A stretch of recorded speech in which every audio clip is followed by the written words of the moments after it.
Di jantung Pulau Kalimantan, terdapat sebuah tradisi yang telah hidup ratusan tahun, sebuah warisan leluhur yang tak hanya menjaga kesehatan tubuh, tetapi juga merawat hubungan manusia dengan alam.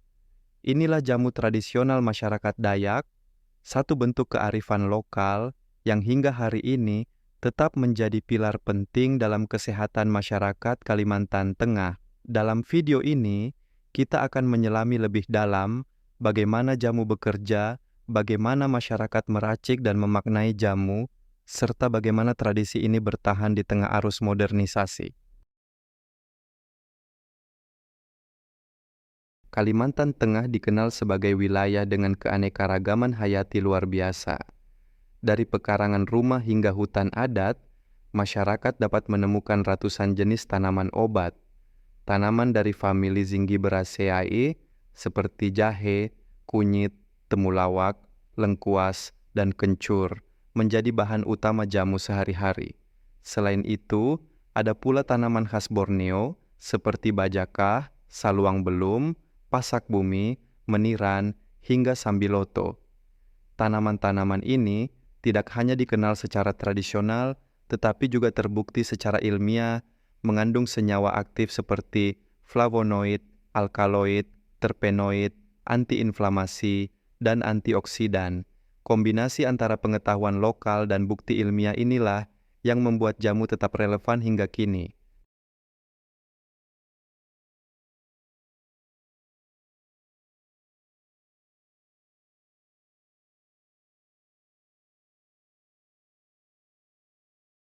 Pengobatan bagi masyarakat Dayak bukan hanya urusan tubuh. Mereka memiliki pandangan bahwa tubuh adalah huma betang, rumah besar yang harus dijaga keseimbangannya antara panas dan dingin, antara fisik dan spiritual. Karena itu, penyakit tidak hanya dianggap sebagai masalah biologis, tetapi bisa juga karena ketidakseimbangan dengan alam atau gangguan spiritual. Jamu menjadi medium yang menghubungkan tiga dimensi kesehatan: tubuh, jiwa, dan lingkungan. Nilai gotong royong juga tercermin ketika resep-resep jamu dibagikan antara anggota keluarga dan komunitas. Disinilah jamu bukan hanya obat, melainkan identitas budaya. Di balik kekuatan jamu, terdapat tantangan besar yang mengancam kelangsungannya. Deforestasi dan alih fungsi lahan membuat banyak tanaman seperti bajakah dan pasak bumi semakin sulit ditemukan. Selain itu, generasi muda mulai meninggalkan jamu dan lebih memilih obat farmasi yang dianggap modern dan praktis. Jika tidak ada upaya serius, pengetahuan tradisional yang diwariskan dari nenek moyang ini bisa hilang dalam 1 atau 2 generasi.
Proses pembuatan jamu tradisional dimulai dari pemilihan bahan-bahan terbaik yang tumbuh di sekitar rumah dan hutan adat.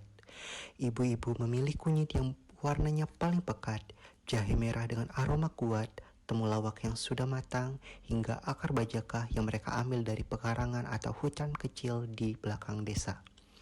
Mereka mengenali setiap tanaman tidak melalui buku, tetapi melalui pengalaman panjang yang diwariskan dari generasi sebelumnya. Pengetahuan tentang mana yang paling berkhasiat untuk menjaga kesehatan mana yang paling tepat untuk memulihkan tubuh. Setelah bahan dipetik, semuanya dibersihkan di bawah air mengalir. Kunyit dan jahe dikupas, lalu diiris tipis agar zat aktifnya mudah keluar. Akar bajaka dipotong kecil-kecil dan temulawak dihancurkan hingga seratnya terpecah. Di sini terlihat ketelitian para ibu. Mereka memastikan tidak ada kotoran atau serpihan tanah yang tertinggal. Bagi mereka, kebersihan adalah bagian dari kekuatan jamu itu sendiri. Bahan yang sudah bersih kemudian ditumbuk di dalam lesung kayu. Suara alu yang menghentak ritmis menjadi bagian dari suasana khas dapur tradisional. Para ibu mencampur rempah tanpa takaran modern, hanya menggunakan ukuran tradisi seperti segenggam, 2 jari atau 1 ruas tangan. Mereka mengetahui perbandingan yang pas berdasarkan pengalaman bertahun-tahun.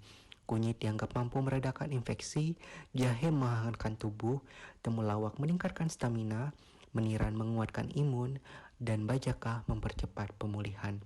Di tangan mereka, pengetahuan tradisional bertemu intuisi yang terasah. Setelah itu, campuran rempah dimasukkan ke dalam panci besar berisi api.